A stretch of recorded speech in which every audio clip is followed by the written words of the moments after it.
Please be seated, everyone. The record should reflect that the jury has joined us again. Welcome back, members of the jury.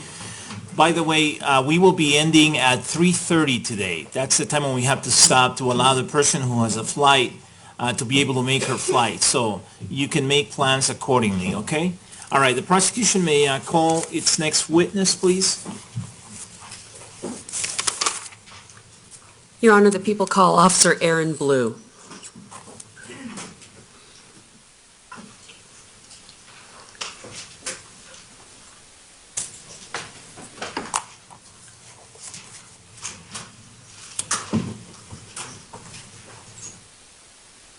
Morning. Do you solemnly swear or affirm under penalty of law that the testimony you're about to give will be the truth, the whole truth, and nothing, but the truth? I do. Please be seated. Could you please tell us your full name and spell your first and last names? It's Aaron Blue, Aaronblue. Ms. Pearson, you may proceed. Officer Blue, who do you work for? The Aurora Police Department How long have you been a police officer with the City of Aurora? for 12 years. What do you do? I am a patrol officer for District 2 graveyards, Working graveyards, what does that mean you work? 10 p.m. to 8 a.m.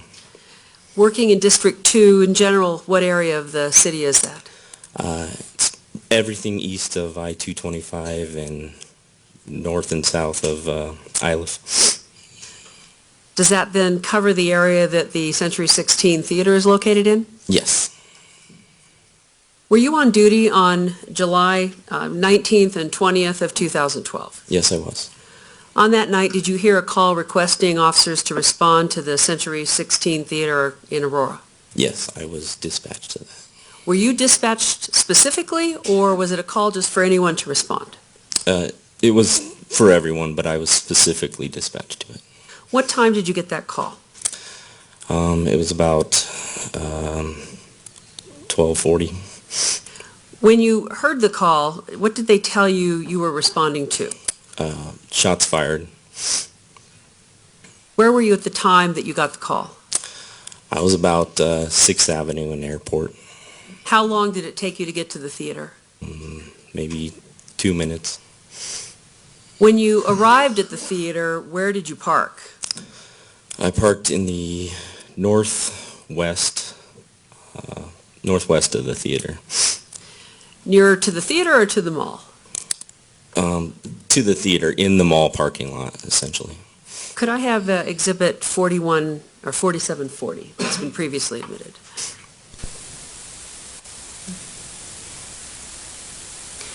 And Officer Blue, looking at this, are you able to see roughly the area where you parked when you approached the theater on July 20th of 2012? It's cut off on the top of the screen. Okay. Could I have 4741?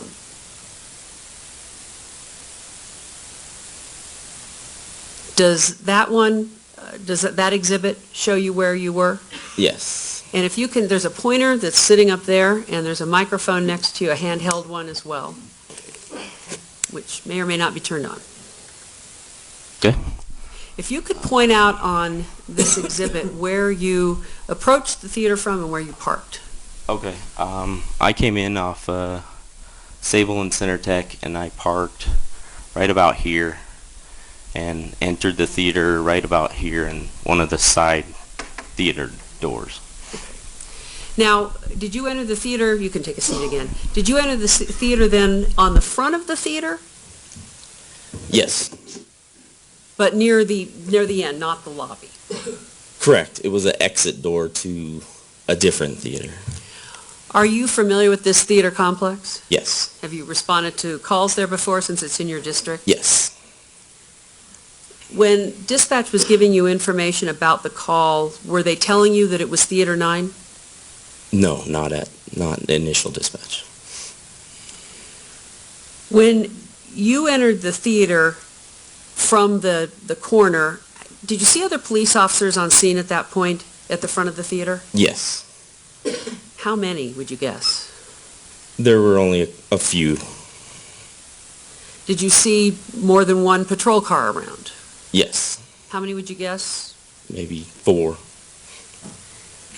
to you, did that mean that there were probably 4 officers on scene even though you couldn't see them? Correct.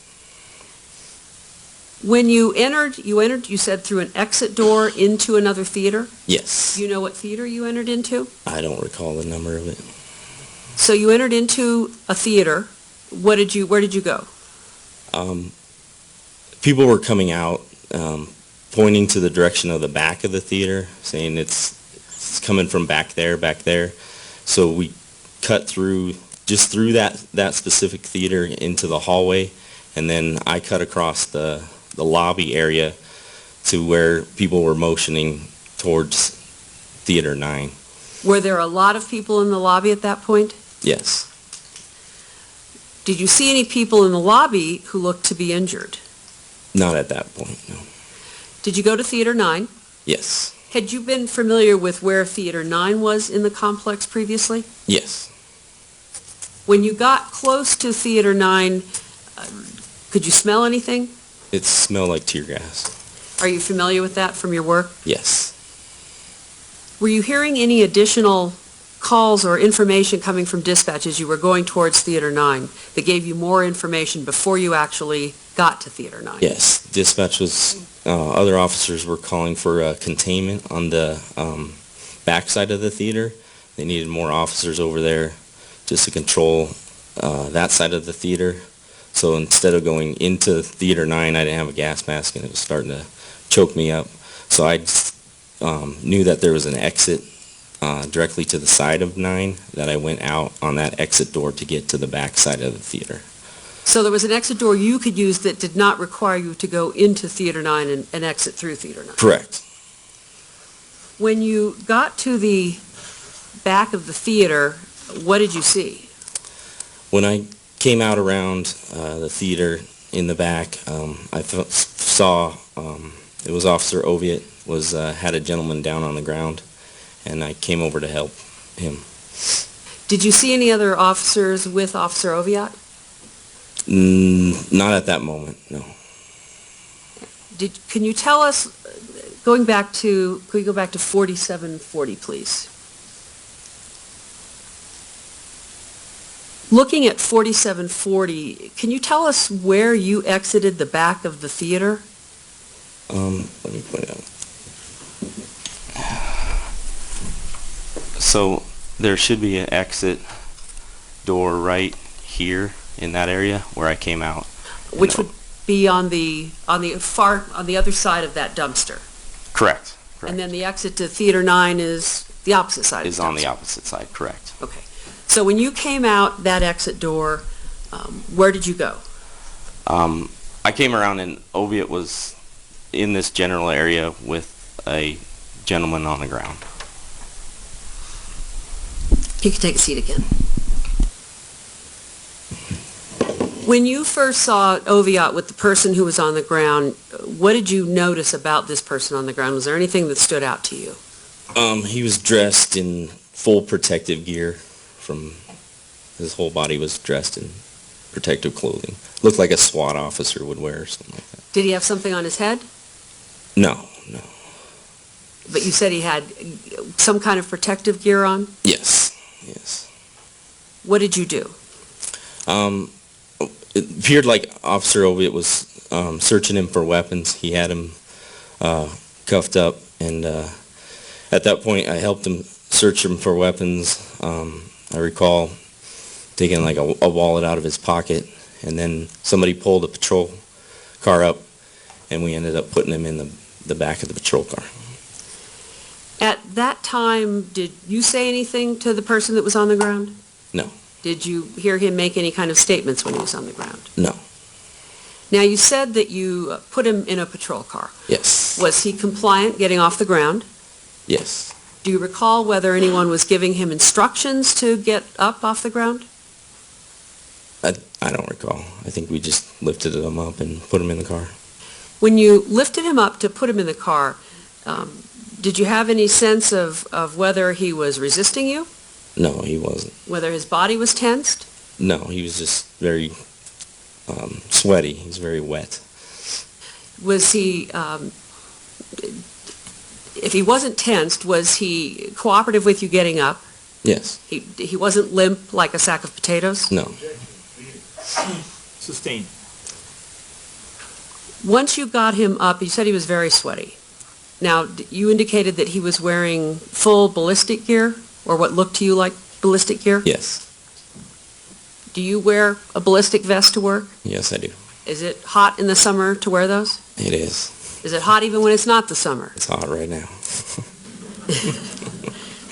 So if a person has full gear on in July, even if it's in the middle of the night, based on your own experience, do you sweat a lot under that? Yes, you do.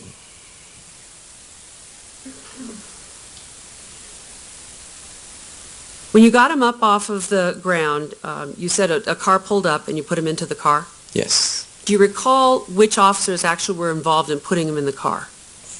Just me and Ovid at that time. Once he was in the car, well, at the time that you were putting him in the car, what was going on behind the theater? It was chaos. There were people everywhere. There was a lot of people coming out that exit. I remember I could see some blood on the sidewalk. There were officers calling for ambulances. We need ambulances back here. We need help. It was chaotic. There was a lot going on right at that moment.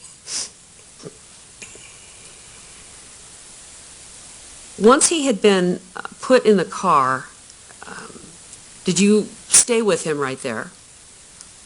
Yes. You stay yeah, next to the car? Yes. Did Oviatt stay next to the car? Yes, we were there. Did you ask him any questions? Yeah, when we got him in, he started fidgeting back and forth and moving around. He still had all this stuff on, and I didn't find any weapons initially, so I asked him if he had any weapons on him, and he said no, or he initially kept fidgeting back and forth, and then he answered with, "I have 4 guns. I have explosives at my house, and they won't go off unless you set them off." Why did you ask him if he had any guns? I'm at a shooting. There's blood. Obviously, somebody's been shot. He's detained. I don't have any weapons on him, and he's starting to wiggle around in the back seat. I'm concerned that he still has something on him that I didn't catch on the initial search. When you say he's fidgeting in the back seat, now you said he's wiggling, is that how you would describe what he was doing in the back seat? I mean, what is he physically doing? He's just moving back and forth and sliding like he's trying to reach. It seemed to me like he's trying to get something. Overruled. He's describing based on his observations and explaining his actions. Overruled. So you were saying it seemed to you like he was trying to get to something. Correct.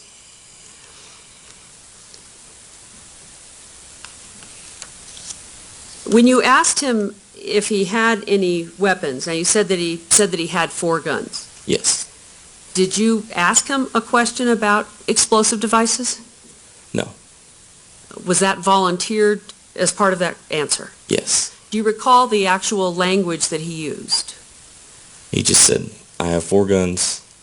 I have improvised explosive devices at my house, and they won't go off unless you set them off."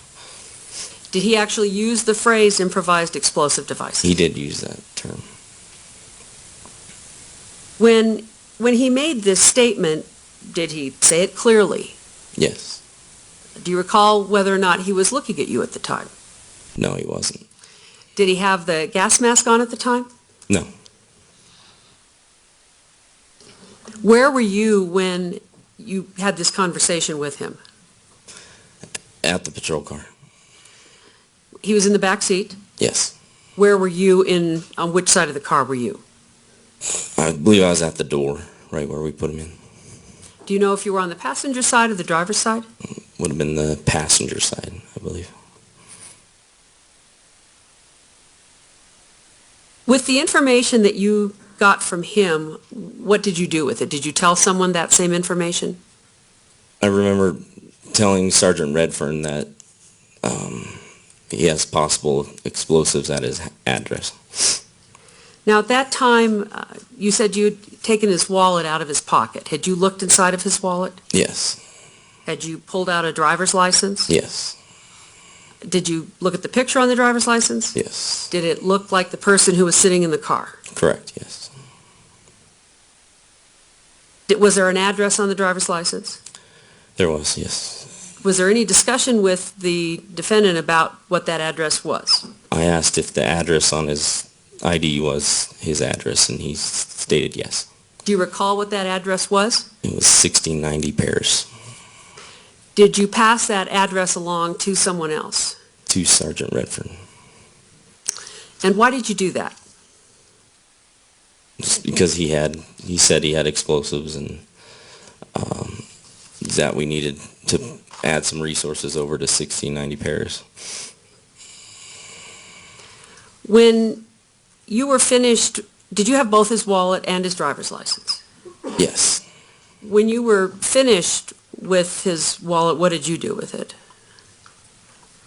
I remember because then I pulled him out of the car, and we took off all his gear, and then we didn't find any weapons on that, and put him back in the car, and I believe I set the wallet and the ID on the computer in the vehicle.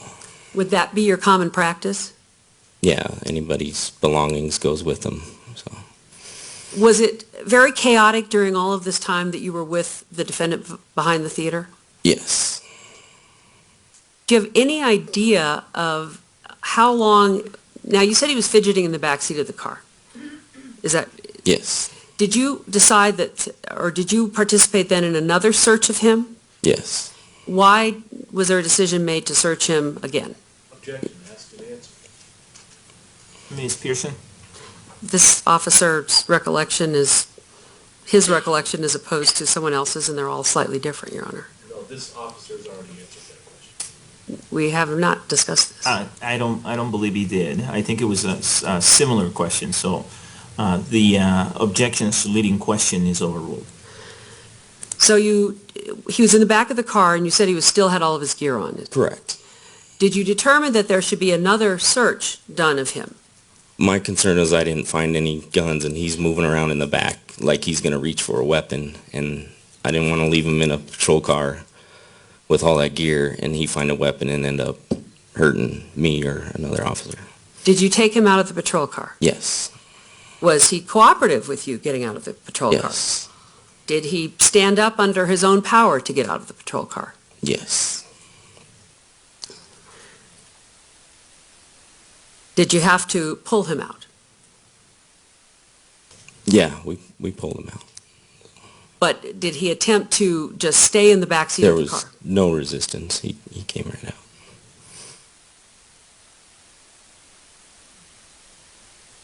Once you got him out of the car, what did you do with him? We just cut off all of his Well, protective once you got him clothing. out of the car, where did you put him first? Let's Just go right there. on the ground next to the car. Where was this car parked?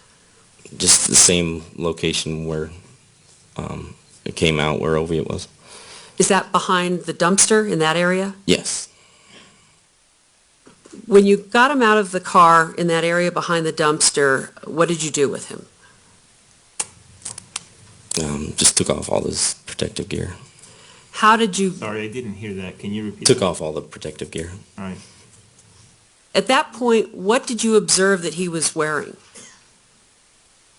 He just had like t-shirts and a pant underneath. I mean, before you took off his gear, what was he wearing? Oh, it was like a almost like a ballistic vest, and then he had like almost like ballistic chaps almost, and he had a cup protector. He had arm guards on. It was head to toe. Explain what arm guards are. Just like a officer would wear for riot gear, and just like protectors for your arms. And I can't tell from behind the monitor where you're pointing to, so Protectors that go on your arms all the way down. you're pointing to your upper arm Yes. above your elbow? So he still had all of that gear on when you took him out of the car? Yes. How did you get all this gear off of him? Just I used a knife and started cutting the straps and was able to pull it off. Did you have to get help from another officer? Officer Oviatt was there also. Do you recall any other officers being present? I don't recall, no. Was there a lot going on behind the theater? Yes. Do you have any estimation of how long he was in the car before you took him out to do this search to get all of the gear off? Maybe a few minutes, if that. So at that point, would it be accurate that you had been on scene for just a few minutes? Correct, yes.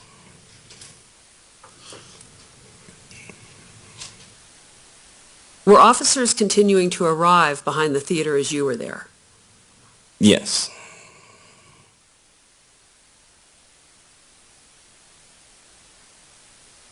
Once he was in the car, when he'd been put in the car the first time, was somebody with him continually Yes. so that he would be unable to disappear without anybody seeing that? Yes.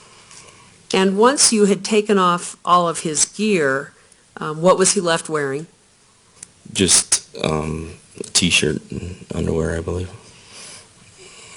Did you put him back in a car? Yes.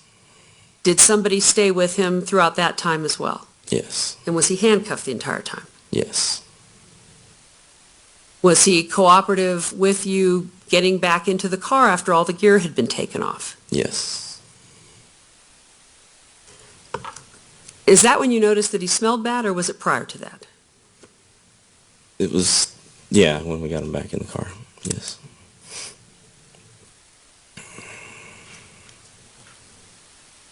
Would you recognize the person that you saw if you that day that you took the gear off if you saw him again? Yes. And is he in this courtroom today? Yes, he is. Can you identify him, please, by where he's sitting and what he's wearing? He's sitting across from me to the right with a light blue shirt and glasses.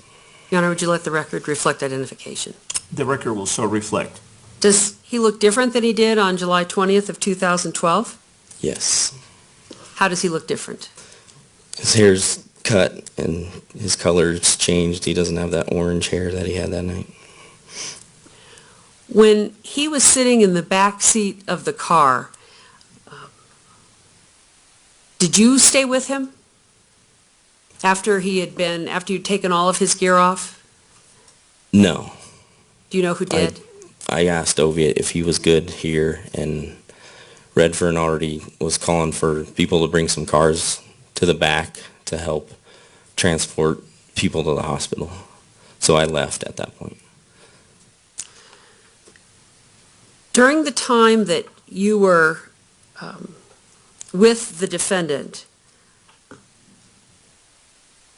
did he ever show any confusion about what he was being asked to do? No. Did he follow instructions to lay on the ground? Yes.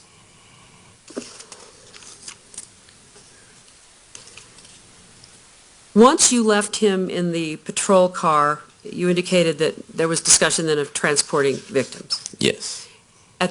Had any victims been transported in police cars while you were dealing with the defendant? I don't know. Were you focused on the defendant? Yes. So once you were finished dealing with the defendant, what did you do next?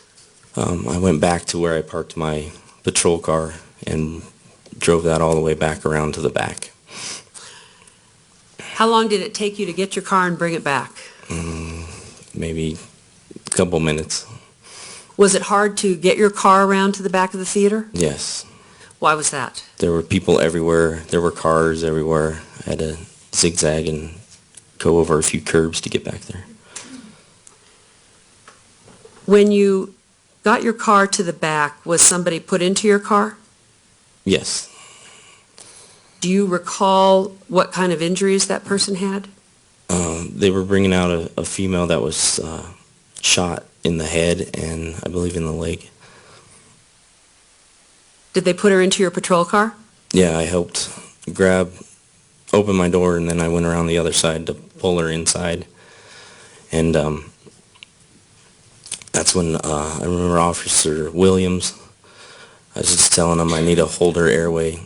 You just drive. So he got in the seat of my car and drove us to the hospital. Did you get, where did you get into the car? in the back with her. Which hospital did you go to? We went to University. Is that the one that's down on Colfax? Yes. What was that trip to the hospital like? It seemed like it took forever. I was just trying to hold her airway. She kept gagging for breaths, and it just took forever. Did you ever learn who that woman was who was in the backseat of your car? Yes, it was Jessica Gowie. When you got to the hospital, what did you do? There were people there already. They came out and we helped load her onto a stretcher, and then as they took her inside, I just got back with Officer Williams and said, we need to get back there. So we went back to the theater. What did you see when you got back to the theater? It was hard to get back in to the theater. I believe we almost parked at the same spot and walked back into the back side of the theater. There was still a lot of people around. Were you able to talk to other officers on the radio? I didn't get on the radio, no. Did you hear what was occurring on the radio? Yes. Did you ultimately, what else were you asked to do at the theater? After we got back, I remember Redfern needed a containment on the whole. He wanted to do the mall and just make sure that no one could get in and out of the whole mall area. Because there were so many jurisdictions that were showing up, we didn't know who was there, and it was hard to communicate because we couldn't do radio communication between jurisdictions. So Officer Williams and I went around to every single perimeter location to make sure that a officer was blocking those areas, and then so we conducted that.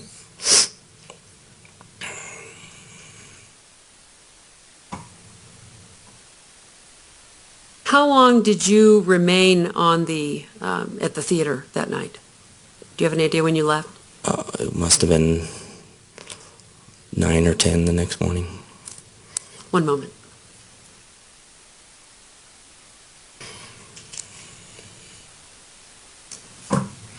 Thank you. I don't have any more questions for you. Thank you.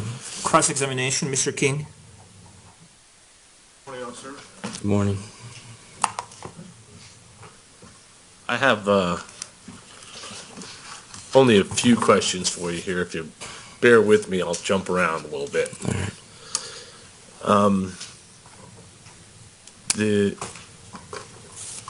When you heard this call out around 12:39 p.m. on your radio, and you were dispatched to the theater, were you alone in your car, or did you have someone riding with you? I was alone. And you said, in response to Ms. Pearson's question, obviously you hear on the dispatch that there are shots fired. This is an emergent situation, and you're going to get there as quickly as you reasonably can. Is that fair to say? Yes. And you said that I think you said that you got there as quickly as 2 minutes from Yes. when you heard that. So you would be arriving then somewhere, between 12:39 and 12:41, somewhere in that area. Is that fair to say? Correct. Now, when you got there and you parked, you had to park some distance away from the theater because of the congestion. And when you arrived, I think you said that there were 4 other Aurora police cars that were already at the theater, Correct. but you didn't see the actual officers. You just saw the cars. Am I right on that? Correct.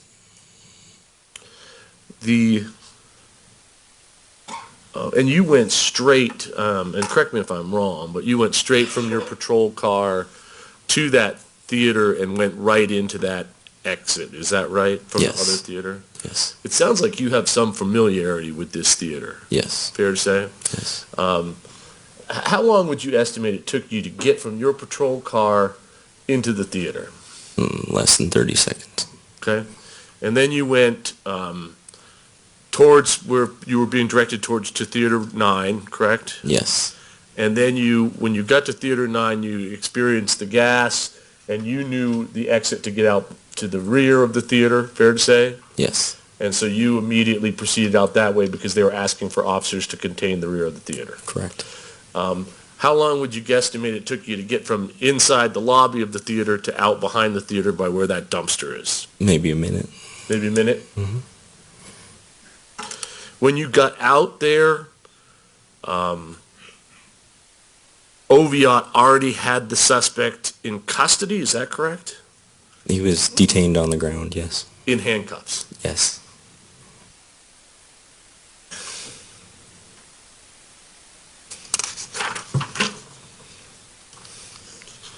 And you don't recall at that point in time any other officers being present, just you and... I don't recall, no.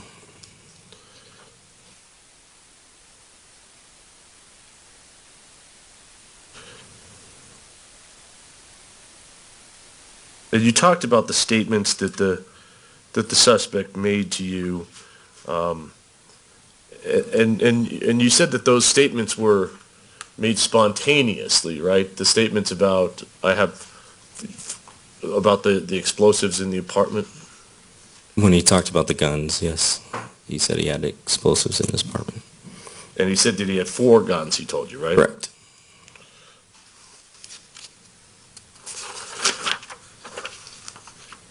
Now the wallet, did you take the wallet out of his pocket, do you recall? Yes. And that wallet had his driver's license in it that you later confirmed. Yes. His photograph, right? Yes. And his address, he confirmed that was his address for you. Yes. And are you aware of whether that subsequently turned out to be an accurate address for him or not? Yes, it was.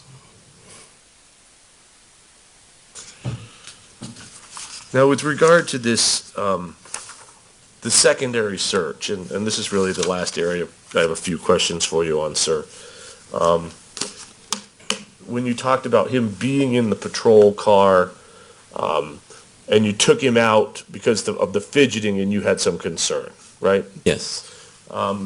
At that point in time that he's in the patrol car and you make that observation, he's still in handcuffs, correct? Yes. And so you take him out of the car and then you cut off the clothing or the gear. Yes. And did you cut the clothing off or did Oviatt? Do you remember? We both did. Okay. And when you got the clothing off of him, I think you said that he eventually just had his underwear and a T-shirt on, right? Correct. And in the course of that search, did you find any weapons on him? No. And you didn't find any weapons that were in the back of the patrol car where he'd been sitting either, did you? No. During the course of your contact with this suspect, sir, did he ever attempt to resist you in any way or harm you or Officer Oviatt? No. Did he ever attempt to flee the area, either in the car or on foot? No. May I have one moment, Your Honor? Yes.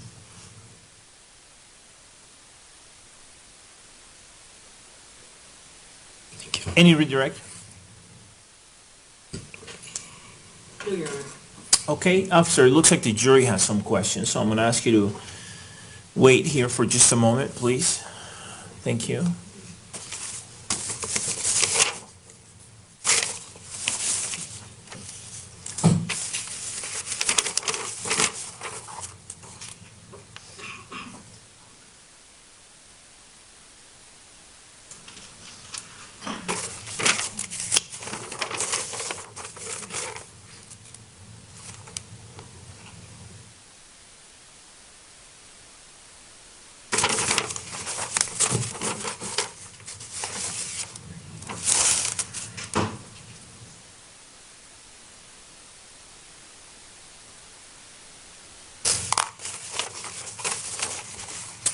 Would counsel please approach?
I always surprise people when I stop that noise.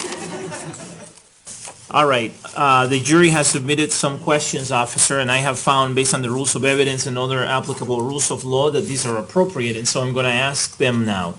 The first question is, in your experience as an officer, have you seen other people who were being contained act similarly to the defendant? On that scene, just the defendant.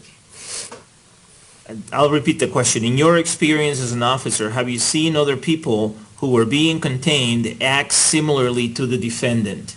Oh, yes. The next question is, was his failure to resist similar to others you have seen in your experience? Yes. The next question is, did you state that you removed the shooter's protective gear by using a knife to cut it off? Yes.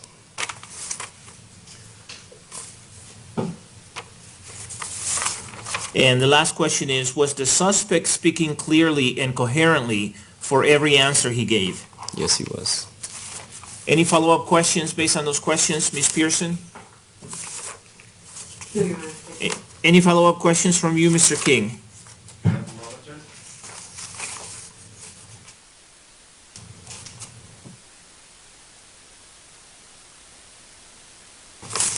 No questions, thank you. May this officer be released from your subpoena? Yes. Mr. King? Judge Wood asked that he remain on call in the event that something comes up and his testimony is needed, but we would notify him. All right, thank you. Sir, you're subject to recall, okay? Thank you, Your Honor. All right, thank you.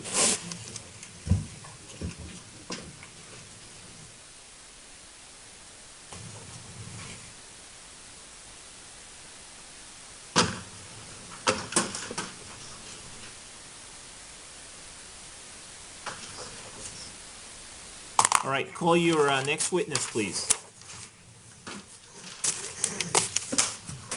The people call Officer Justin Grizzle.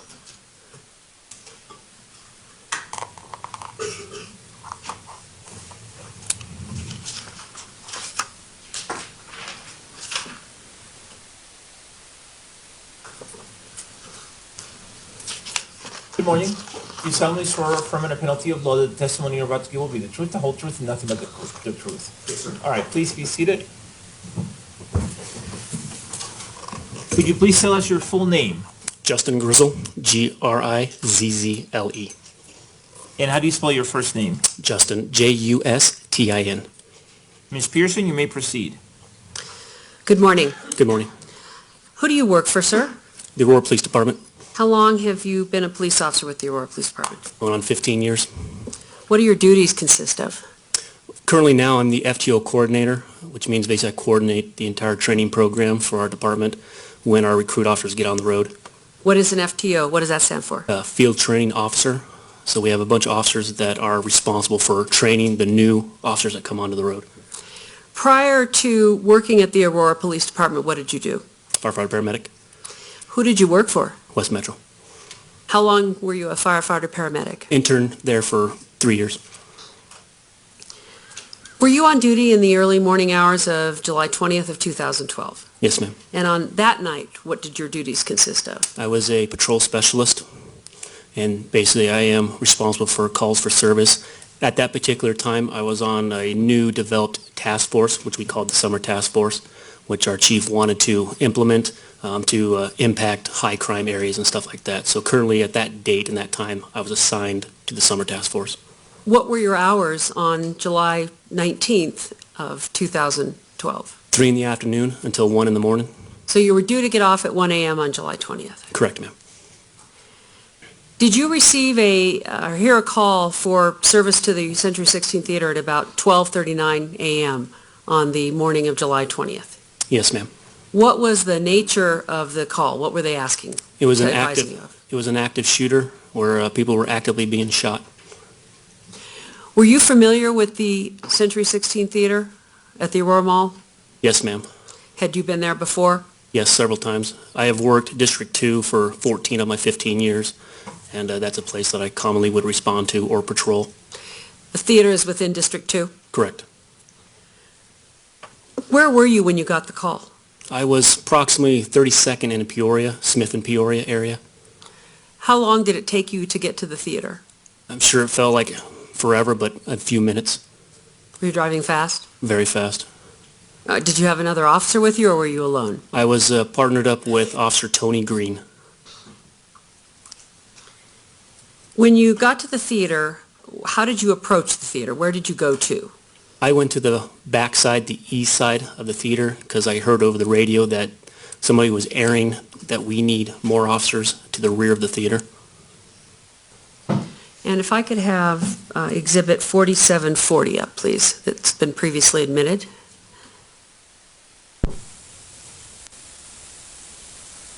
If looking at this exhibit, there's also a pointer behind you on that half wall, and there's also a wireless mic next to you, which may not be turned on currently. Hello? Can you show on the exhibit here where you came from and where you parked your car? Okay. Pointing up would be a northern direction, so I came from the north through the mall parking lot. There's a sidewalk curb that I had actually hop over and jump and come through with my car, and I proceeded to the back here and parked approximately right about here. Okay. You can be seated. When you got to the back of the theater complex, what did you see? I saw complete chaos, everybody running, people covered in blood. I saw a couple officers appear to be confronting somebody that was what I call, he appeared to be a SWAT officer because of what he was dressing. They were by a white car that had the driver's side open. As soon as I exited my car, I could see these officers and who they were confronting disappear, which means they went to the ground. In fear that something was happening, I ran up to them. I saw that they were proceeding to take this party into custody, so I held his legs down until they got him into custody. When you first saw them, can you tell us, again pointing to this map, where the white car was that you saw? Parked directly right here. Where you were parked, were you able to see to the driver's side? Yes. Were you blocked at all from the car itself, by the white car itself? No. There was nothing here that was obstructing my vision or anything else. And you said you saw two officers. Two officers. Did you know who those officers were? Yes. You can have a seat again. Who were the officers that you saw with the person by the white I car? recall Officer Sweeney and Officer Blue. Now, you said that they went down beside the side of the car. And Correct. where did you run to? I ran to the driver's side of the car where I saw them disappear from. By that time, they had moved a little bit. Can I show you on the map? Yes, please do. When I first noticed them where the car was, they were right here. And then they disappeared. By the time I ran up there, they were basically in front of this dumpster. This is a dumpster right here, or some kind of facilities for the theater, and put him into custody while he was on the ground. And so I held his legs down until they got him into custody. When you were holding his legs down, was he resisting in any way? No, ma'am. Was he acting like other people you've been involved with arresting? No, ma'am. He was not acting? Well, he was acting, I've been in several arrests, people who have fought, people who haven't fought and resisted, and he was not. He was calm and was not resisting. Is that consistent with what you've experienced with other arrests over Yes. the years? Do you recall Officer Oviatt being present? I do not. When you saw the suspect on the ground, what did you see that he was wearing? He had a ballistic-type helmet on, similar to what I used to wear when I was on the SWAT team with Aurora for 7 years. Ballistic-type leggings that kind of went past up the thigh, and a gas mask. Could you tell anything else about his clothing at that time? No, I could not. It was just dark clothing. When he was on the ground, did you help put him into a police car? Yes, after he was handcuffed, we picked him up and placed him into a patrol car that was also parked near where we were. Was there anybody else in the patrol car? No. No police officer? Not that I'm aware of, no. When you picked him up off the ground, how did his body act? How did he respond? Normal. He got up with us, and we had have a seat, and he took a seat in the car. Was he limp? He wasn't limp. He was helping himself as we were helping him get up to. Was he tense? No. Once you put him into the car, did somebody stay with him? I don't know for sure. I would assume, because that's our normal operating procedure, but for sure, I don't know. That wasn't something you were involved in? That was something I was not involved in, no. Once he had been put into the car, where did you go next? Basically, after I hear everyone still exiting the theater, screaming, crying, I'm hearing things that he's still inside, he's still shooting. So in fear that there was possible another shooter, I decided to start searching the area directly around us. That is when I saw a green laser, like you would use to aim a pistol or a rifle or a shotgun that's commonly used. I could see it coming from what appeared to be southeast of me in this grassy area. If you want me to point it out, I can point it out. Please do. I can see a green laser, and the way it's basically projecting, I think it's coming from right about here. So I don't know if I have a fear that somebody's hiding in the bushes that may ambush us or something like that. Now, is that grassy area flat, the same, is it flat like the theater, or is it? No, it's concaved. It's kind of hill, goes down, comes back up a little bit. So what did you do when you saw the green laser light? I got a hold of Officer Sweeney. I said, we need to go check this out. There's possibly another armed person over here where this laser's coming from. There was no way we could tactfully approach it. There was no cover concealment, which we call in police work. We try to use some kind of concealment to protect us, but we had nothing, so we had to aggressively advance onto that where I thought the laser was coming from. We got up to the area. I couldn't find anybody. I didn't locate where the laser was coming from until I turned around. When you turned around, what did you see? When I turned around, all of a sudden the laser dot is on my chest, and I could see it's coming from the white car where we took this suspect into custody. I remember recalling a handgun on top of that white car, and the green laser was attached to that handgun, which was now pointing back at me. So the green laser light was still on? It was still on. Is that something you could turn on and off on a handgun? The light, the Yes. laser light? Yes. Had you noticed the handgun prior to this time? Yes. When did you first notice it? After we got the suspect in custody, is when I turned around, looked at the car, noticed a handgun on top, and I could also see what appeared to be a handgun in the mat pocket of the passenger door of that white vehicle. Had you put your head inside the car? No, I could see it from the outside. Was there anything else about the car that stood out to you? Nothing. I just checked the car because of training and stuff like that. I was just hoping there wasn't any explosive devices or any kind of secondary devices that might hurt first responders. So that's why I looked into the car real quick. Would you recognize the defendant if you saw him again, the person that you helped arrest on July 20th of 2012? Yes, ma'am. Is he in the courtroom today? Yes, ma'am. Can you identify him, please, by where he's sitting and what he's wearing? Yeah, he's sitting directly in front of me. He's wearing like a light blue or white T-shirt. He's got glasses on, brown hair, and a short kind of beard. Your Honor, would you let the record reflect identification? The record will so reflect. Does he look different than he did in July of 2012? Very. How? There he had, on that night, he had orange, reddish type hair. He was clean shaven.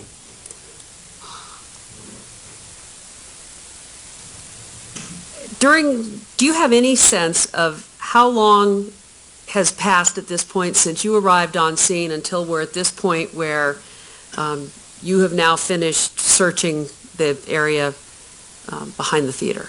Minutes, if that. During that time, do you have any sense of how many police officers there are behind the theater? No, I don't. A lot. Had victims been transported to hospitals at this time? I'm not aware of anyone that were transported yet. Were there a lot of victims outside? Yes. What did the nature of their injuries look like to you? From what I could tell from coming back into the parking lot, most of the people that I saw that were outside were able to walk or at least crawl. Some were crawling. They were covered in blood. I could see, chunks of flesh missing. I could see gaping holes. I could see, just people covered in blood and other injuries that I couldn't tell because clothing was over it, but their clothing was soaked in blood. That kind of stuff. When you came back up to the back of the parking lot after searching for the laser, what did you do next? Well, I finished that search in that grassy area. There's some trees there, and I saw a backpack behind that tree, thinking due to training that possibly is an explosive device. Not very smart on my part. I decided to approach it and open it. I saw some clothing, and then that's when my better half kicked in and said, back away just in case it was, and let somebody else know about it. Do you know whether or not they ever determined that that was an explosive device? I don't know if they did or not. When you were back up in the parking lot, did you enter the theater? Yes, I did. At what point in this process did you do that? Could you be more specific? Had you finished searching the grassy area below at that time? Correct, yeah. I finished where the laser dot was coming from, that I thought it was coming from, and just that general area. And then I decided I needed to get inside that theater right now. Because people were still coming out and yelling, help, help, help. He's shooting, he's shooting. How did you enter the theater? Through the rear exit door, emergency exit door. As you were going through that emergency exit door, what did you observe? I could see trails of blood, lots amount of blood. Leading up to that back of that door, I then saw a AR-type rifle, a machine gun type rifle, had the magazine in it, and it was basically the barrel was pointing in a southeast direction. It is laying on the ground there. Are you familiar with assault rifles? Yes, ma'am. Are you familiar with an M16? Correct. Does the AR-style rifle look like an M16? Yes, exactly. What was the footing like at this area outside of the theater? I stepped over the rifle to enter that exit door, and I almost fell down. I wasn't sure what happened until I looked down and realized it was the amount of blood that I slipped in and almost fell in. There was so much blood. Once you got into the theater, what did you see? There's like a small hallway, and it felt like forever going through that. And I know it's probably only feet. Once I got through to it, it opened up into the theater. On my right was the screen, and on my left was all the seating. There was some, seating above and some other seating, and then you had the floor and the theater to my right, the actual screen. It was absolute.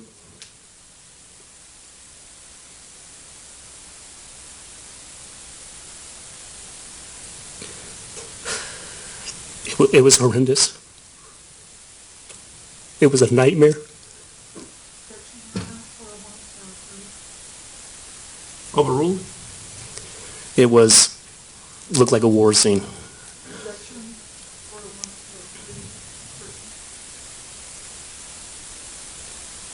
No, he's describing what he saw. This is his observation. Overruled. The objection has been overruled, Ms. Brady. Ms. Pearson, ask your next question, please. What could you hear in the theater? I could hear some type of alarm going off and cell phones. I remember the cell phones. After seeing what I saw, you could hear cell phones, and I wanted to pick them up and answer them. But I didn't have time, and you can't. But it was hard. Were you aware of tear gas in the theater? Yeah, as soon as I entered, my lips, my nose, my eyes started stinging, which is common with tear gas. Were there people still in the theater, patrons? Yes, there were several people in the theater, officers, patrons, victims, people who were dead. What was going on in the theater at that time? What were people doing? Screaming, yelling, crawling. Other people were trying to help the others that needed more help, trying to get them out of the theater. Officers were trying to help people get out of the theater by carrying, by dragging, by having them crawl. Do you have any sense of how many officers were in the theater at that time? I couldn't tell you. 5, 6 that I remember. Any sense of how many patrons were still in the theater? I want to say a couple dozen. What kinds of injuries specifically did you see as you looked around the theater? Lots of trauma, such as, holes in legs, holes in arms. People were shot in the face and the head. Chunks of flesh and skin were just missing. Some were absolutely unrecognizable. Just a whole variety of different types of injuries. Did you take action yourself to try to assist the people who were in the theater? Yes, ma'am. What did you do? Going back on my fire paramedic training, I decided to start checking to see if we could if people were alive or who we could, get out of here, who was actually mobile.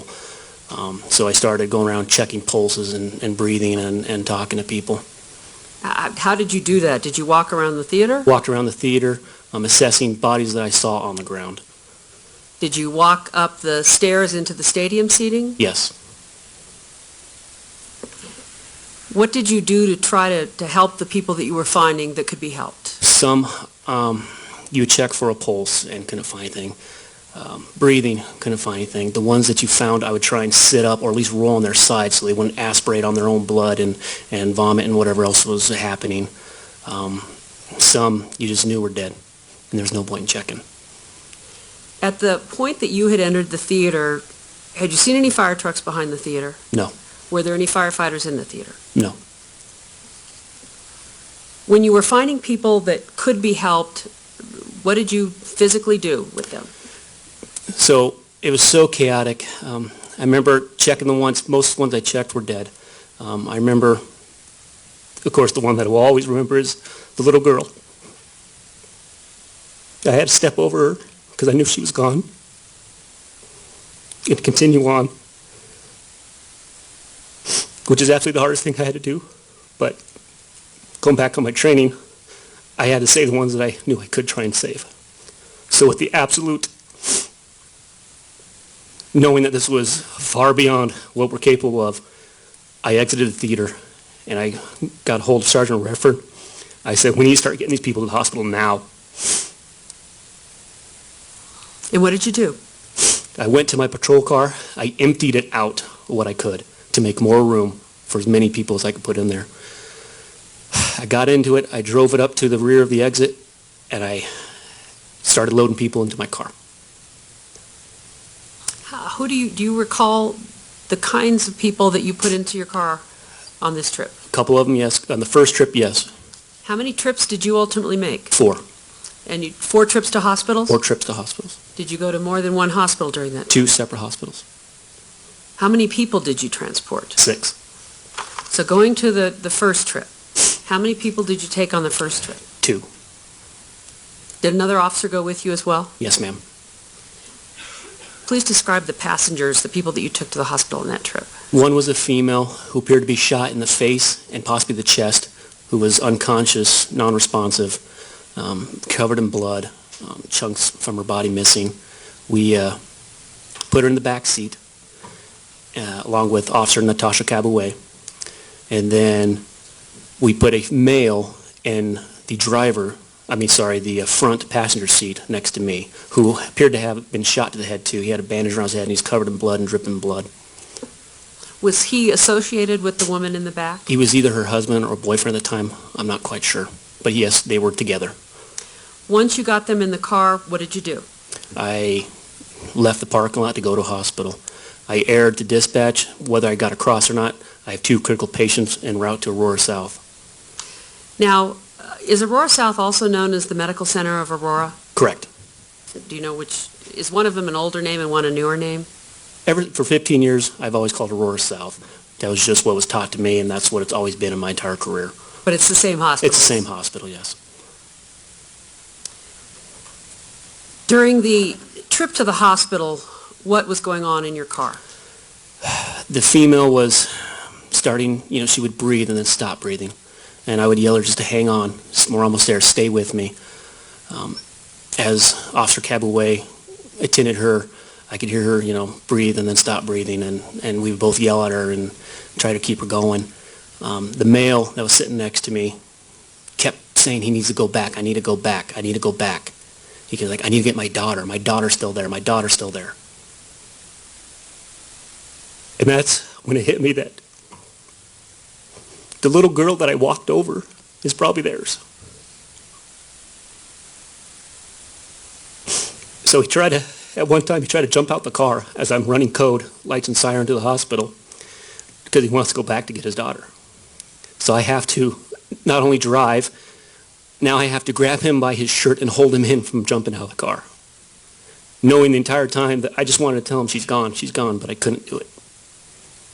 So we got to the hospital, and we unloaded the patients. and I let them know. I believe I was the first one there. I can't say for sure. I didn't see any other officers or any other patrol cars.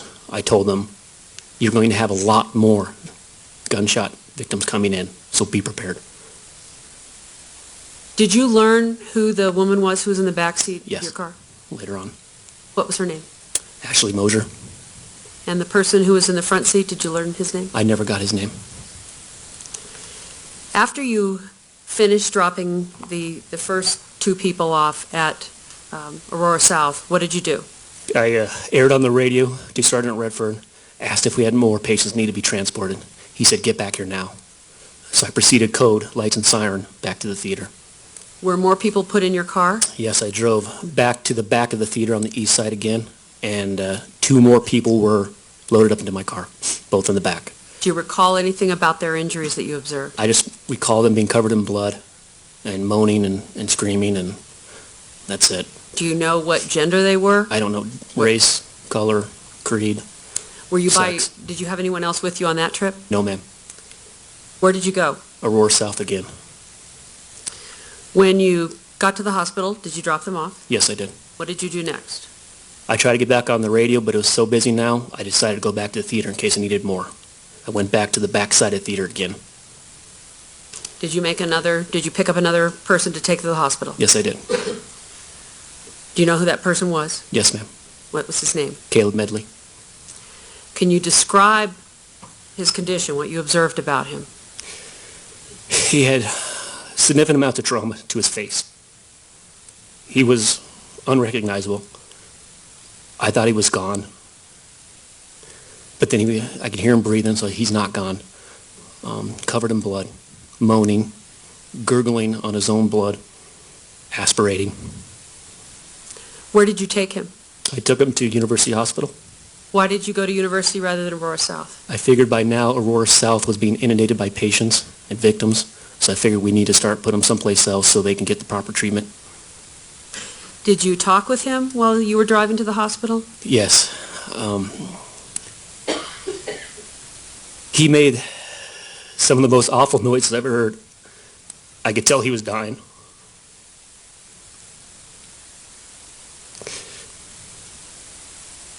I could tell he was gurgling on his own blood. And then he would stop, and then I heard nothing. So I yelled at him. And I yelled at him, don't fucking die on me. Don't fucking die on me. And he would start breathing again. And I would start breathing again. And I would continue. And then he would stop again. And then I would yell at him, don't fucking die on me. We're almost there. And he started breathing again. And then I got to the hospital. When you got to the hospital, did somebody help you unloading him? Yes. University was already ready. Somebody must have let them know that this was happening. And they were outside waiting. They had gurneys and everything else. So me and some of the hospital staff, I believe, unloaded him and put him on a gurney. And I headed back. When you got back to the theater, did you make another trip? I did. Do you recall anything about the last person that you No, transported? just covered in blood.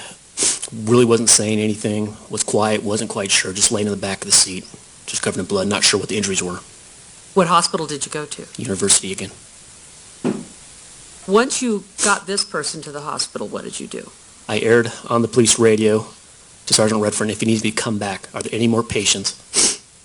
Excuse me. And at that time, he said, no, I think everybody's been transported. So I decided to stay on scene at University, take command and control over there. I was the only officer for quite a while, and patient after patient after patient just kept coming in. Could you see how they were arriving? Some were arriving by police car. Some, I think one arrived by ambulance. There's even one that arrived by our jail van, the Aurora City jail van, and others by like personal vehicles. Do you know how many people you saw arrive at University Hospital? How many victims from this shooting? 25 to 30. When you were finished transporting vehicles, what was the condition of your police car? Sustained. When you were driving to the hospitals, were you aware of, were there any particular sounds that you heard in your car? Yes. Hold on, there's an objection. What's the objection? Yes.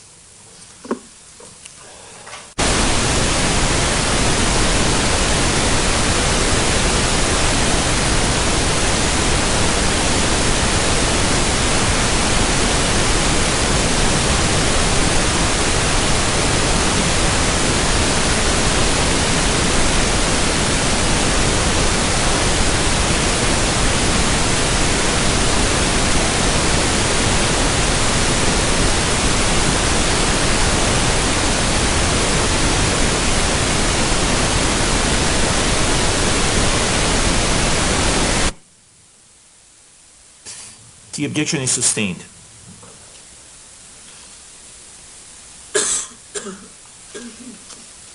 Do you know how long you were at University Hospital? It's about 9 or 10 in the morning. Thank you, officer. I don't have any more questions.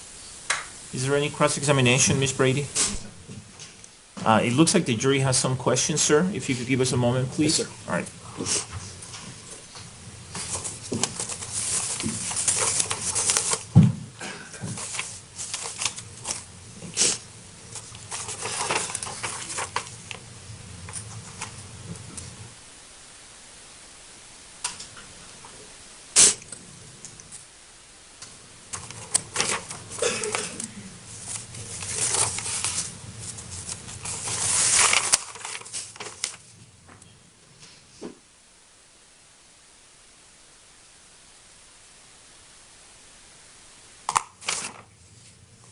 Would counsel please approach?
All right, officer, there are some questions that the jury has submitted. I have modified a couple of them, but I find that with those modifications, they are appropriate under the rules of evidence and other applicable rules of law. First, you said that you don't know what happened to the backpack, right? To the back? No, I do not. Okay. The next question is,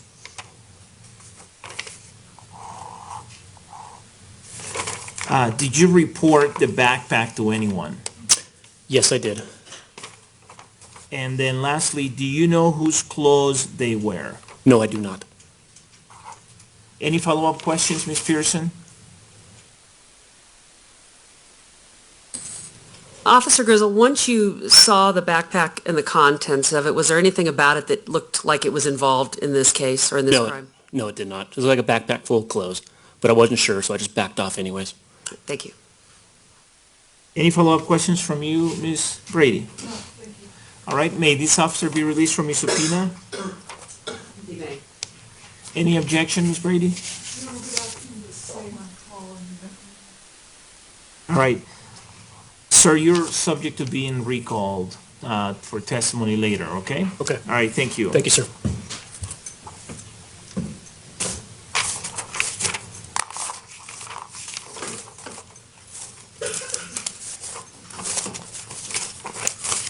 Call your next witness, please.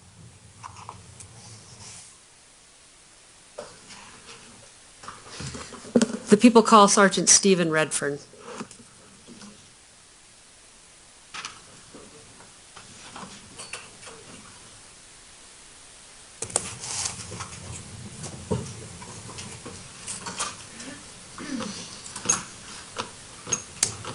Good afternoon. Good afternoon. You solemnly swear or affirm under penalty of law that the testimony you're about to give will be the truth, the whole truth, and nothing but the truth. I do. All right, please be seated. Could you please tell us your full name? Yes, my name is Stephen, Stephen. My last is Redfern, Redfearn. Ms. Pearson, you may proceed. Sergeant Redfern, how long have you been employed at the Aurora Police Department? A little bit over 15 years. And how long is that, have you worked in law enforcement prior to working at the Aurora Police Department? Yes. Where was that? Prior to coming to Aurora in '99, I was a police dispatcher at the Jefferson County Sheriff's Department, and prior to that was a police cadet and an explorer. What did your duties consist of on July 20th of 2012? On that night, I was assigned as a supervisor to, it's called the Summer Task Force. And what that was two teams of officers who were focusing on some of the crime areas, the higher crime areas that tend to pop up during the summer months. So it was kind of an anti-crime type team. What hours were you working? The swing shift, so from 3 p.m. until 1 a.m. So had you come on duty at 3 p.m. on July 19th, and were you due to get off at 1 a.m. on July 20th? Yes. Were you asked to respond, or did you hear a call to respond to the Century 16 Theater? I did. What was the nature of the call?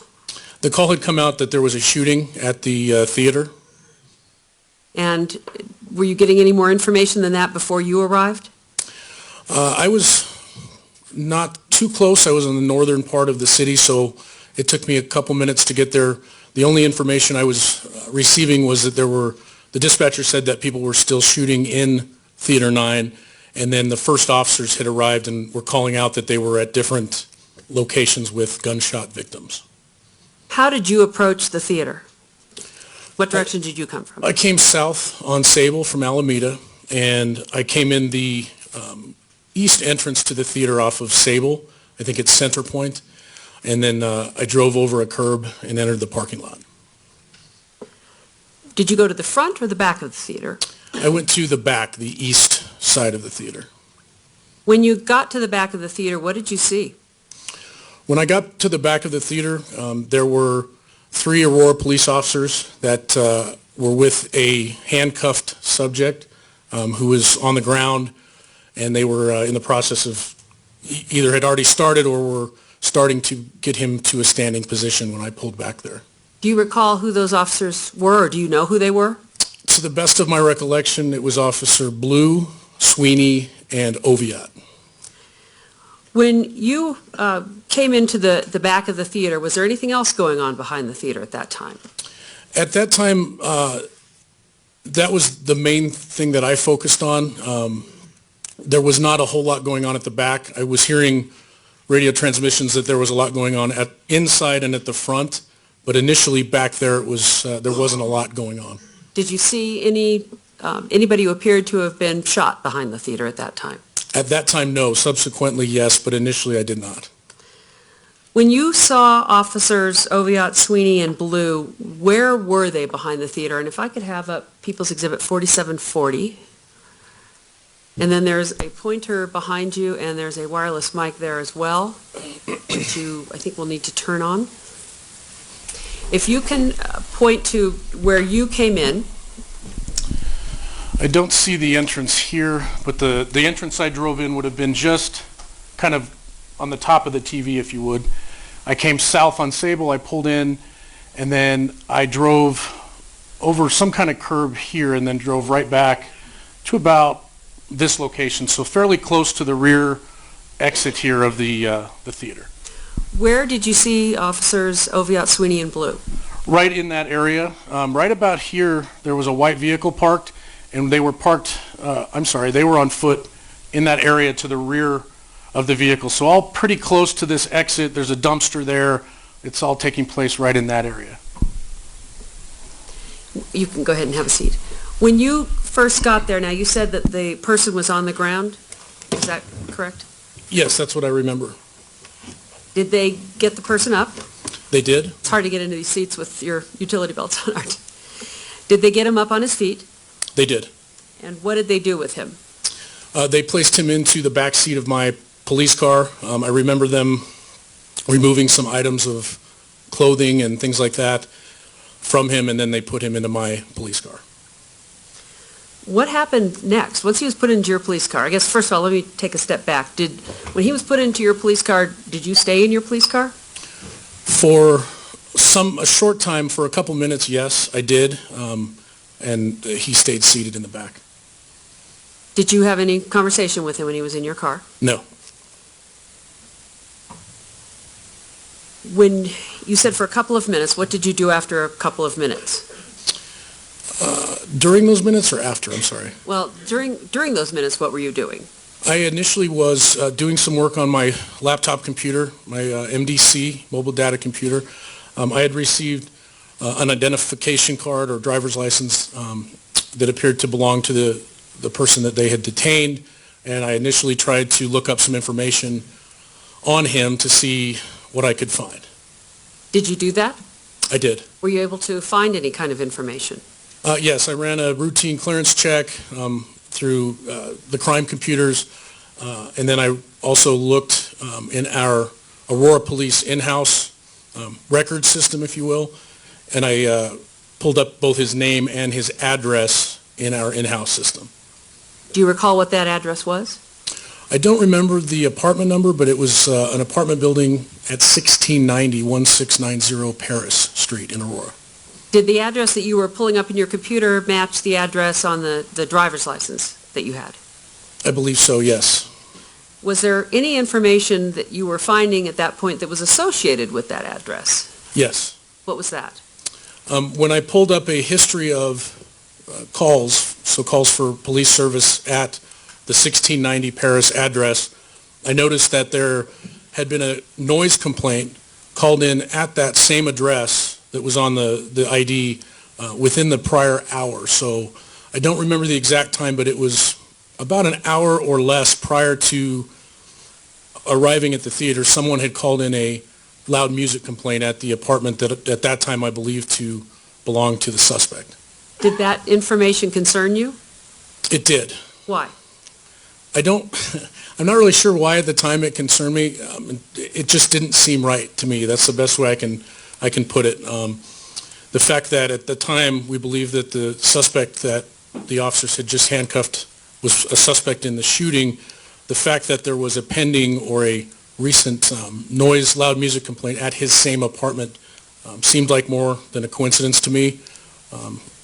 It might just be that sixth sense that you get after a while as a police officer, but at the time I just remember thinking there's something not right about that. While you were sitting in the car during this couple of minutes, what could you see going on outside your police car?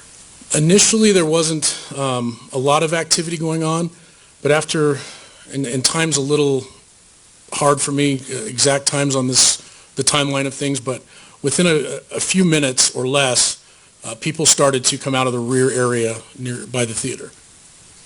What did these people look like? Initially, and I exited my car and contacted, there was a group of about probably 10 folks who had come out of the theater. There was a couple little girls who had been separated from their parents that were upset. And there were definitely some employees that had come in that group. And I specifically remember one gal, African-American gal, who, when I walked up to her, she had a great deal of blood on her head and some brain matter. I shined my flashlight to see if she was injured, and she was not. And at that time, I realized that those substances had come from someone else. When you got out of your car, was the suspect left sitting in your car? Yes. Was anybody with him? Yes. Officer Oviatt, I either asked him to or he volunteered to stay and keep direct eye contact on the suspect. Was the suspect in the back seat of a car? Yes. When you're in the back seat of a police car, can you open the doors? No. When he was first put into your car, did he have ballistic gear on? He had some. On the lower extremities, I believe the officers had removed what appeared to be some sort of ballistic stuff, from the upper body, but when he was in the back of my car, he still had some sort of items on his lower extremities. Do you recall him being taken from your car and searched again beyond what you'd, or did you ever see him, how many times did you see him be searched? The initial time as I arrived, when he was, he being the suspect, taken up off the ground, he was then put in my car, and then the decision was made to take him out of my car again and then remove more of the outer garments that he was wearing. Do you know how long a period of time that was between when he got in your car versus when he was taken out of your car? Exactly no, but I can tell you that during that time when I was doing some things on my computer, that is the time when the suspect's actions made me a bit nervous, and that took a couple, 2 to 5 minutes at best. During that 2 to 5 minutes, the suspect was moving around and things like that, so I told the officers to pull him out of my car again and take the rest of the garments that he was wearing off. When he was sitting in the back seat, could you observe him? Could you see him? Yes. What did you observe about his demeanor? He was moving around quite a bit. Obviously, I don't know why, but he was not sitting still. He appeared to be looking all around. At one point, I recall looking back, and the suspect seemed to be trying to see what I was looking up on my computer, and just kind of looking all around and moving more than I was comfortable with.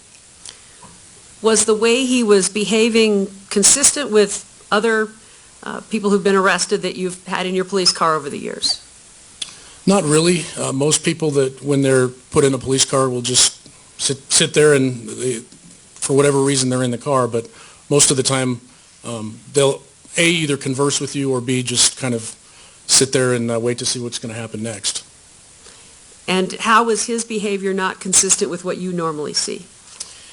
He was moving around more. He definitely was looking out the kind of the back window and the side window from the door where he was seated, seemed very interested in what was going on around where we were. So he was taken out of the car and more of his items were taken off? Yes. Were you involved in assisting to take off any of the other ballistic gear that he had on? No, I think I was still doing some things on the computer. I told the officers to pull him out of the car, take the rest of that stuff off. I remember, I think it was Officer Blue asking, "Are you sure he'll be down to his underwear?" And I said, "Yes, take all of that stuff off and then put him back in." And was he put back in your car in his underwear? Yes, he may have had some sort of undershirt on. I don't remember clearly, but all of the ballistic-looking clothing had been taken off. During the time that this is occurring now, in the second search, what is happening behind the theater? At that time is when that first group of folks, about the 10 people that I contacted, came out. Once we determined that they were not, in our eyes, involved or as suspects, we sent them away, and then a short time later, officers began to bring victims out of the rear of Theater 9. The victims that you saw being brought out of the theater, what did they look like? There was all of them were injured. I believe, based on radio transmissions and things like that, that everyone who was able to walk on their own, the majority of them had exited the front of the theater. And so the people that were being brought out to where I was were all people who needed help from police to get out. They were not able to do so on their own. At some point, did you get information, or did you hear any statements that the defendant made to any police officers when he was sitting in the back of your car? No, not directly. Was information relayed to you about a statement involving explosives that could be tripped at his apartment? Yes. When you learned that information, what did you do? When information was relayed to me about the potential that there might be some sort of explosives at the Paris Street address, I believe I telephoned, not radio, one of the sergeants with the narcotics unit. I had previously noticed that there were some of the plainclothes detectives with the narcotics section there, and I figured they might be a good resource to actually go to the Paris Street address to start some surveillance on that address, because we just didn't know what all was going on yet. By the time that you learned this information, had you learned about the noise complaint? Yes. Did the way that you viewed the information about the noise complaint change once you learned of this statement regarding explosives?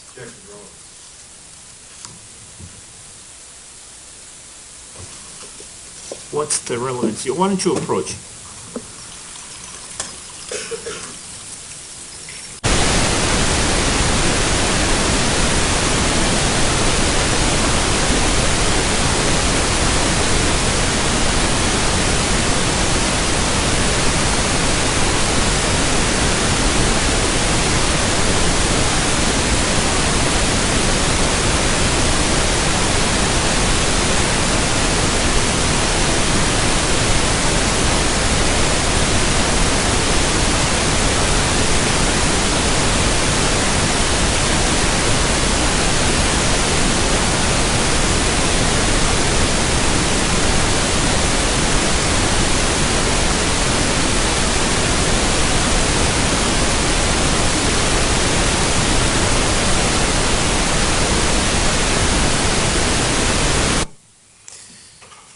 Okay, the objection is overruled, but actually sustained. And Ms. Pearson, you should proceed as we spoke about here at the bench.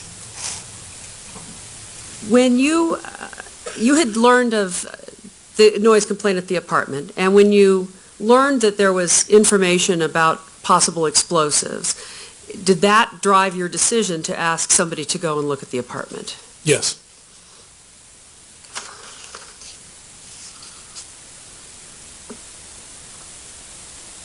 Now, the defendant was sitting in the backseat of your car. Did you transport him to the jail? I did not. Was he taken right away to the jail? No. Why was that? Honestly, at that point, shortly after that first group of folks I talked about came out, we were so inundated with severely injured folks back where we were that at that time the defendant was the least of our priorities. He was handcuffed and secure in a car. Our focus turned more to dealing with the injured folks at that time as opposed to quickly getting him to the police department. It just wasn't a priority. Do you know how long he sat in your car? I don't. A lot of the times I have to estimate just because there was so much going on, but he was probably back on scene for at least 30 minutes in my car before we took him to the police station. Is that unusual for a normal circumstance? Yes, especially on a crime where you have a victim. A lot of times the priority is, once the suspect's apprehended, is to just get them out of the area, get them to the police station or the jail. So in this case, yes, that was unusual. Was there anything about this circumstance that was normal, that would involve using normal things that you would do in a call? No, this was the most abnormal call for service I've ever handled. Did you end up going into the theater? Briefly, more so into the back hallway area, but I never fully went into the theater. At some point, was a decision made to transport victims in police cars? Yes, Do you know how that came about? I do. What was it that caused you to do that?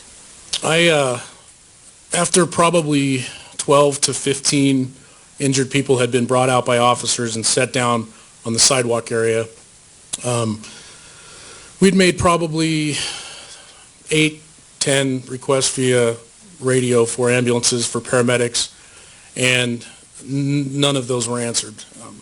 We had one paramedic that was with us, and he was a police officer, and thankfully he was able to evaluate some of the injuries, but we were not getting ambulances, and we had requested numerous times, and quite honestly, out of desperation of watching what I thought was watching some of these people passing in front of our eyes, I conversed with Officer Grizzle and said, let's start putting some people in police cars.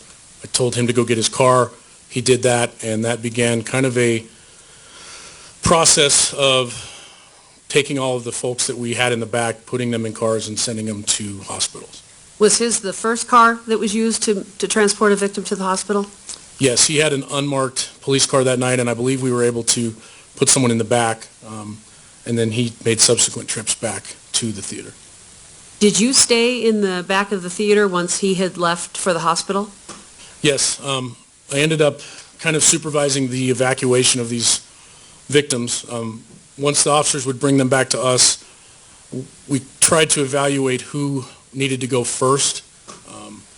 And then I was wearing latex gloves because I was helping load a lot of these people into the cars. And as we sent people to the hospital, I, with my pen on my latex glove, would make a tick to which hospital we sent them to. So after, I think, about 8 or 9 people we had sent to Aurora South Hospital, I realized that was a lot, and I started telling people to go to university. How many people did you load into cars in the back of the theater? I'm not sure, but I physically helped at least 10 probably. Police cars are not designed for that sort of activity, so especially some of the more injured people that couldn't help us help them, it took 4 or 5 officers to load some of those folks into the back of those cars. Were vehicles besides police cars used? The last victim that we transported from the back, I believe we put into a crime lab truck that had arrived. At that point, to me, it didn't matter what we put them in. So we used all police cars, where I was at least, and then the crime lab vehicle. While you were behind the theater, did you see any firearms?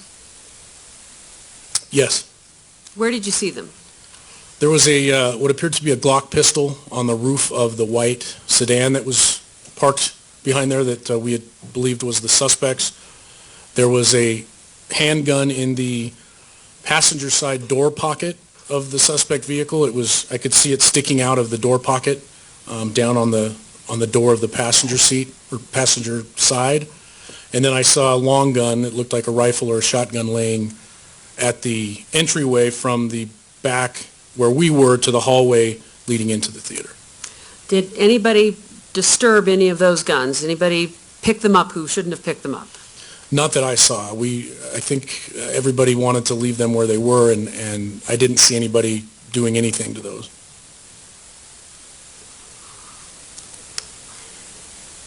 When you had heard the statement about there possibly being IEDs at the defendant's apartment, did you request that the bomb squad respond? Yes, I very early on requested the bomb squad to actually respond to the theater. Was that because of that statement, or was it because of some other reason? Well, it was both because of that statement, which was obviously concerning. I thought that if maybe there was devices at his home, there could easily be in the vehicle, and then just my knowledge of other incidents where devices have been left to harm first responders and such. It was, I just wanted to have the bomb squad there in case we did find something that was of that nature. How long did you stay behind the theater that night? I stayed behind the theater until the last victim was transported, Everyone else that was remained on scene was deemed to be deceased. And once we got the last gentleman into the crime lab truck, I believe shortly thereafter I went around to the front of the theater where the command post was being set up and assisted in some other matters there. Do you know how long it took to transport all of the victims away from the scene? I don't. It took a while. I would estimate a half an hour, but I could be way off. The timeline for me is not very clear, and I apologize. Did the circumstances at this incident make it harder to keep track of time than at other crime scenes you've responded to? Sustained. Was it difficult to keep track of time that night? Yes.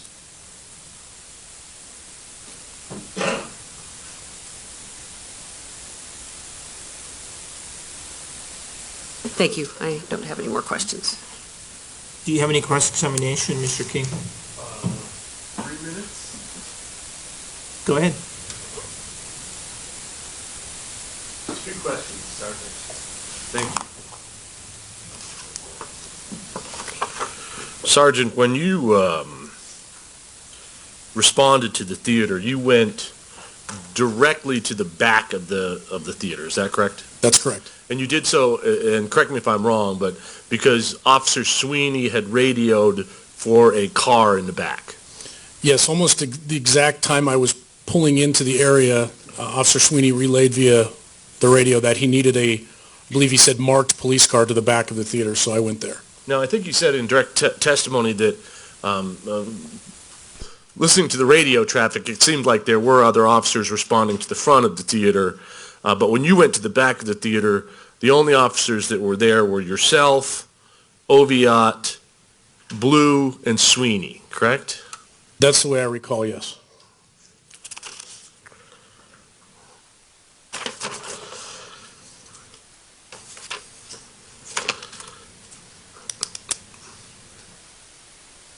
Now, with regard to the search of the defendant, well, first, when you arrived, shortly after you pulled up there, the other officers were getting the suspect off the ground into a standing position. Is that correct? Yes.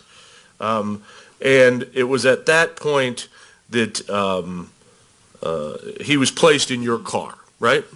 Shortly thereafter, yes. And you said that he had been searched partially at that point on his torso area. The clothing had been taken off, but not the rest of his outfit. Correct. And again, I wasn't involved in that, but I was observing some of it, so that's, to the best of my knowledge, that's correct. Sure. And so while he's seated in the back of your car, he doesn't have any of the ballistic gear still on his torso, but he does have the leggings part on. That's how it appeared from where I was seated, yes. And when he was removed that second time, that's when the officers took the rest of the clothing off of him. Yes. And do you recall how they took it off of him? Were they able to take it off, or did they have to cut it off? I don't know. I was still working, I believe, I'm certain that as they took him out of my car, I was still seated in the driver's seat, and I think looking at the computer, because I specifically remember just hollering to them saying, hey, get him out of the car and take that stuff off. And I don't think I got out of my car, so I can't tell you accurately how they took it off. And you're aware that when he was subsequently searched after being taken out of your car, that there were no weapons that were found on him, right? I don't think they found any, no. Okay. And you didn't find any weapons in the back of your car, did you? No. 1 minute, Judge? Yes. That's all I have. Thanks. Ms. Pearson, do you have any redirect? Sir, it looks like the jury may have some questions, so give us just a moment, please. Thank you.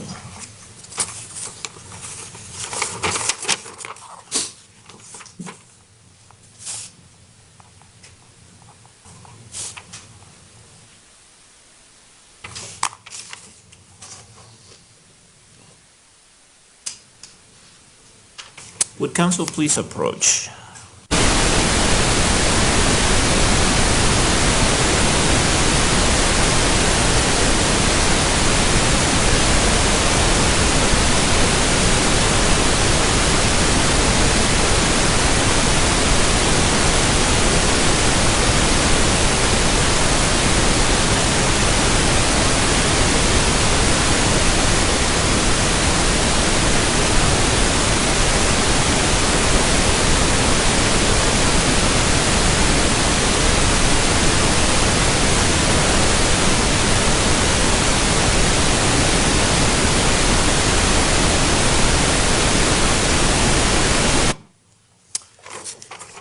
right, Sergeant, there's a question, actually, it's a couple of questions that the jury has submitted, and I have found, based on the rules of evidence and other applicable rules of law, that they are appropriate.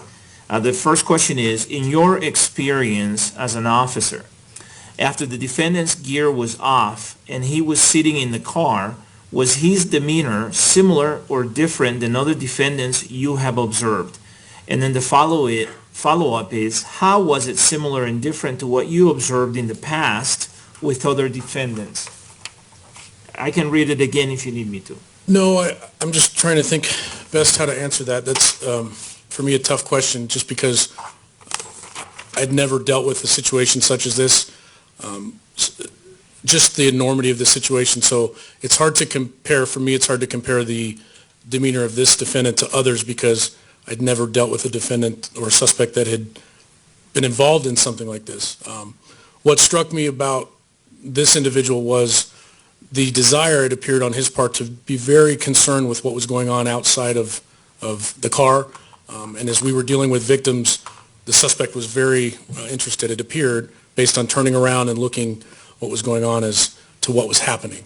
Over 15 years, I've arrested a lot of people, and their behaviors vary drastically depending on a lot of factors. So, long answer, but I can't give you a specific answer on that and how he was necessarily different.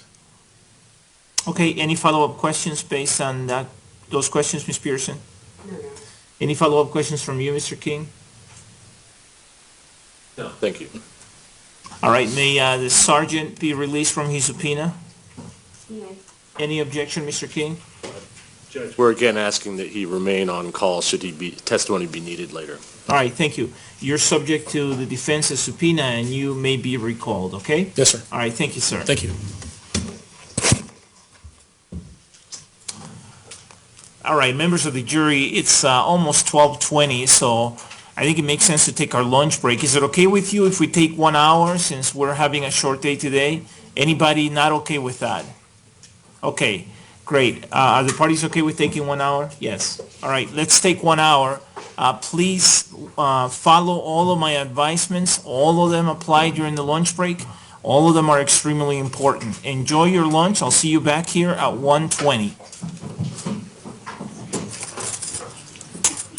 Oh, Ms. Pearson, everyone may be seated, by the way. Anything we need to talk about on behalf of the people? Just briefly, Your Honor, we just wanted to confirm with the court that officers who've been released from their subpoenas are okay to watch the trial from now on and are exempt from sequestration. Is there any objection to that?